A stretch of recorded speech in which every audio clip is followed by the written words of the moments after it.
Hello YouTube, Reseller Mom here. Welcome to today's video. Today we are going to talk about your Meltable inventory, and I'm going to show you exactly the easiest way to sort and figure out what your inventory is that is meltable that will be kicked out of the Amazon FBA warehouse come April 15th this year. So today is the 24th of February. Yesterday we received an email, if you are on Amazon FBA, talking about meltable inventory. So this email went out on February 23rd to everybody on Amazon. It defines the time range and what meltable means. This year, the meltable inventory will not be allowed in Amazon centers from April 15th to October 16th. And they give a brief definition here with a link on what that means. It's any heat-sensitive products, including, not limited to, chocolates, gummies, and select jelly wax products. This is going to be mostly candy, but it will include some jellies. I also had a cake mix on my inventory, which I don't know how a cake mix is meltable, but Amazon's definitions are sometimes a little wacky, and we just have to live with it, right? Now, just because Amazon FBA will not be doing meltables during the hot summer months, that doesn't mean that you can't do merchant fulfilled on those items. You do need to pack them maybe in a thermal mailer or with some ice packs. You know, use your brain, make sure it's not going to melt on the way to your customer. This whole meltable restrictions started up a few years ago, and before that Amazon would ship anything at any time, and what had happened was the UPS trucks are not air conditioned, and they had too many customer problems with them getting, you know, bagfuls of M&Ms that were all melted together, and so the customers were really upset. They had a little powwow with UPS. UPS said they weren't going to put air conditioners on their trucks for the summer months. And so here we go. Now we can't ship them in. But you can still do it through Merchant Fulfilled. And if you are part of the Prime, Merchant Fulfilled Prime program, you can still get Prime sales, even though it's Merchant Fulfilled. So if you are scanning in the summertime and you see that there's, you know, a Prime person on a pack of M&Ms or something, that's because they're in that program. Now, I'm not in that program, but I am going to be looking at getting into that program just because I think the current shipping problems might be cleared up come June, July, and there's a lot of candy opportunity during the summer in this program. But we'll see. Okay, what does this mean for you as a seller? Come April 15th, if you have any meltable items in Amazon, they are going to give them back to you, basically. They're going to get them out of the warehouse, ship them back to you. I don't remember if they go into your stranded inventory or if they just straight kick them back to you. You may have to look at your settings too. It might be something in the settings that's going to dictate what they do with your items. But basically, they want to get them out of their warehouse. You cannot send anything back into them until October 16th. I believe there's some ways to get it so that if it lands, you know, like ship on the 13th, 14th, and have it land in the warehouse on the 16th. But don't quote me there. Look it up. I'm sure there's several forums on that if you're really that keen on getting candy in. I know that Halloween, I just went Merchant Fulfilled for Halloween because I didn't want to struggle with trying to get the items shipped in by the, whatever date it was. I believe last year it was May 1st to October 1st, but anyhow, we're dealing with this year. From this email, this is the first step you want to do here. You want to go and you want to download the list of all of your items. This list is pretty heavy. It's going to be a big file. I had over 50,000 items in there because it's going to show all of the items everywhere in the Amazon web, you know, so I may have items in different, there's a lot of duplicates. There we go. That's what I'm trying to say here. So it's going to be a long list, but download that list. It's going to be an Excel format, and then you're going to need another list. You're going to want to get Amazon's meltable inventory list. From that, all I did was I went to Google. I love Google.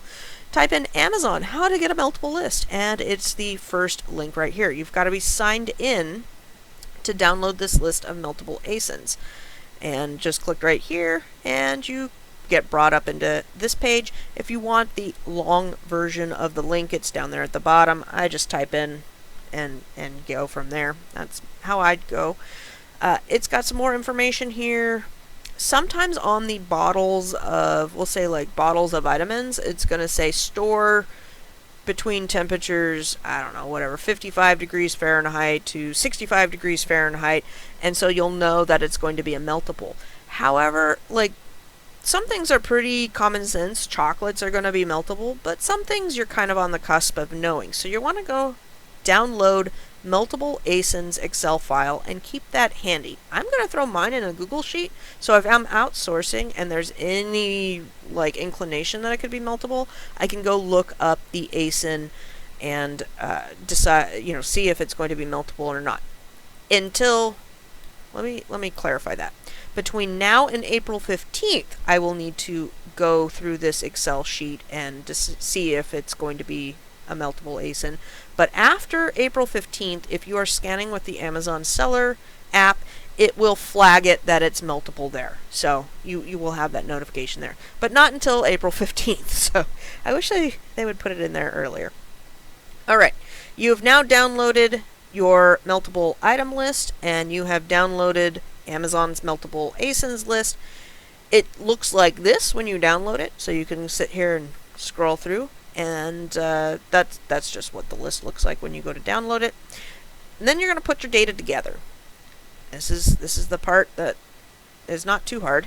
I always download the sales data and then I immediately make a copy of it, because if I'm doing any sort of data manipulation and I totally mess up, I don't want to go download it again.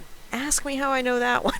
It's now my habit with whatever I'm downloading Amazon data just to make a copy of it so that I can manipulate the data on that sheet and not my original data set in case of I goober up.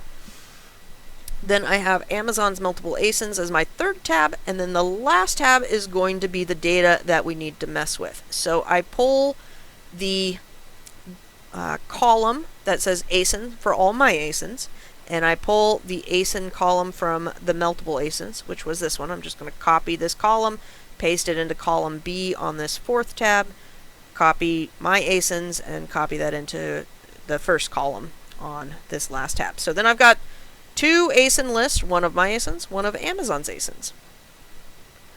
The next thing we're going to do is do a little bit of data sorting.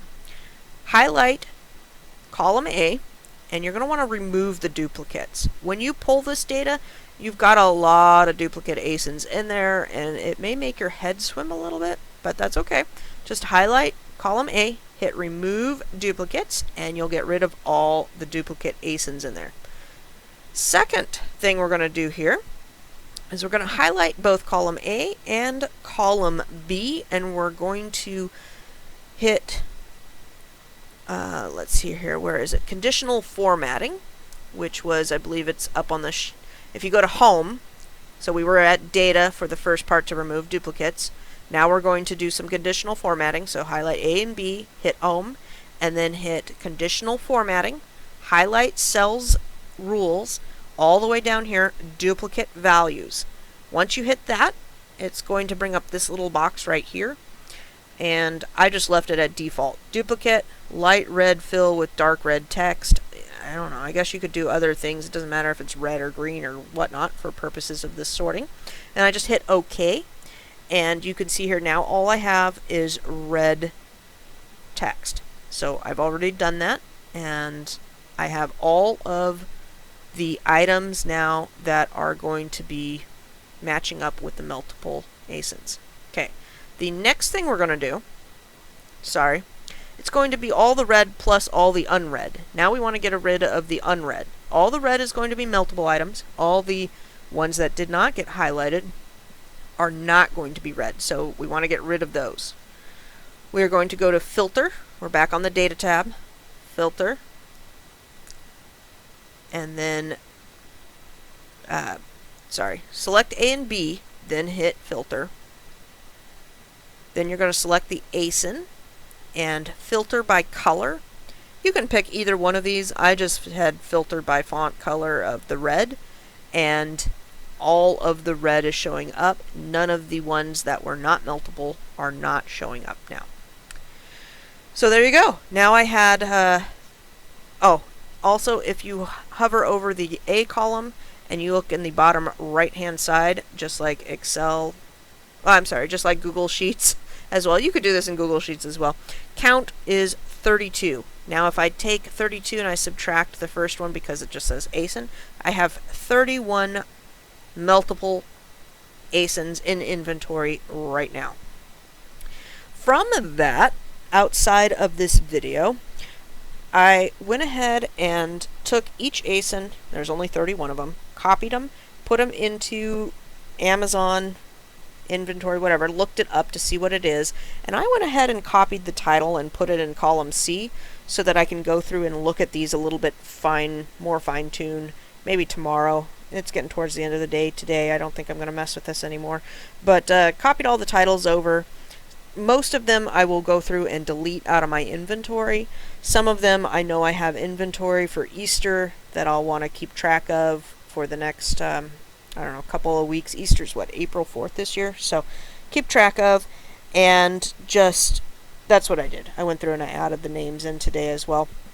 For ones that I don't plan on replenishing, like Valentine Day chocolates, I'm just going to take the ASIN, go through and delete it so it's not in my inventory anymore.